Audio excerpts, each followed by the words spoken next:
안녕하세요. 공인중개사 깐돌입니다.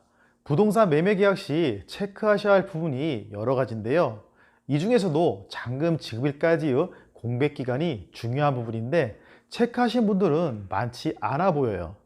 이런 거래 사고에 대해서 경험해 보신 분도 계실 테고 주위에서 들어보신 경우도 있을 텐데요.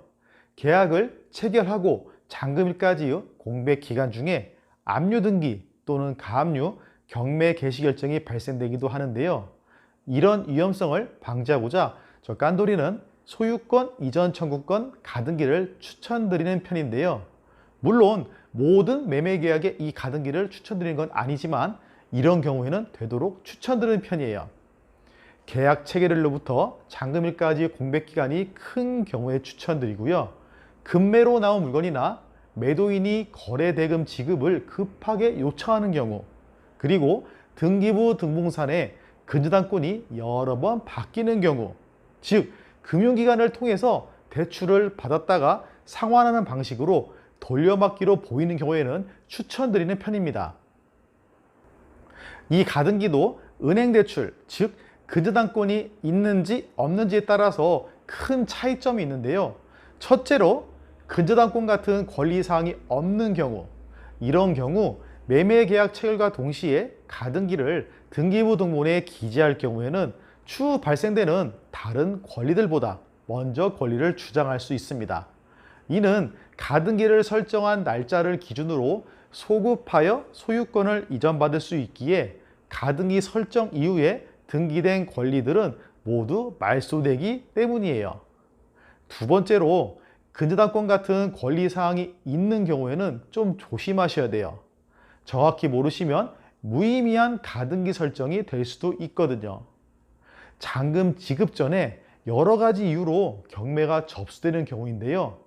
가등기까지 설정했지만 먼저 설정되어 있는 근저당권이 말소 기준 등기가 되기 때문에 여러분이 설정한 가등기도 말소가 될 수밖에 없는 거예요.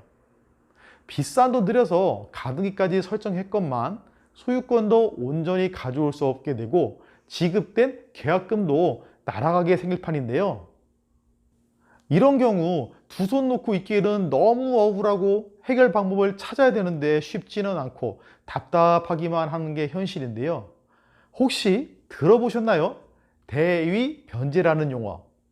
이 대위 변제는 채무자를 대신하여 이 채무금을 상환하는 방법이에요. 여러분보다 앞서 있던 근저당권을 대위 변제한다면 그 근저당권을 말소할 수 있기에 이렇게 된다면 여러분의 가등기가 가장 앞선 권리가 되는 거예요. 여기서 중요하게 준비하셔야 되는 서류가 있는데요. 이 서류를 모르시면 대위 변제를 하고 싶어도 할 수가 없을 수도 있어요. 그 이유는 근저당권자 같은 저당권자의 동의 없이는 이 대위 변제가 어려울 수 있는데요. 특히 금융기관 같은 밀접한 개인정보를 취급하는 기관에서는 개인정보를 공개할 수도 없고 하니 대위 변제를 하고 싶어도 할 수가 없는 경우가 발생되는 거예요. 그렇기에 선순위 저당권이 있는 경우에는 가등기 설정만이 아니라 추가적으로 한 가지 서류를 받으셔야 대위 변제를 할 수 있어요. 그 서류는 매도인, 즉 채무자에게 대위 변제 동의서를 받아두셔야 돼요. 이 동의서가 있어야만 대위 변제 절차를 부드럽게 진행할 수 있을 겁니다. 이렇게 일반적으로 알기 어려운 정보에 대해서 꼼꼼히 체크하실 건지 아니면 그냥 넘어가실 건지는 여러분의 선택이지만 항상 그렇듯 안전한 계약만을 추천드리는 깐돌입니다. 오늘 영상 시청해 주셔서 감사합니다.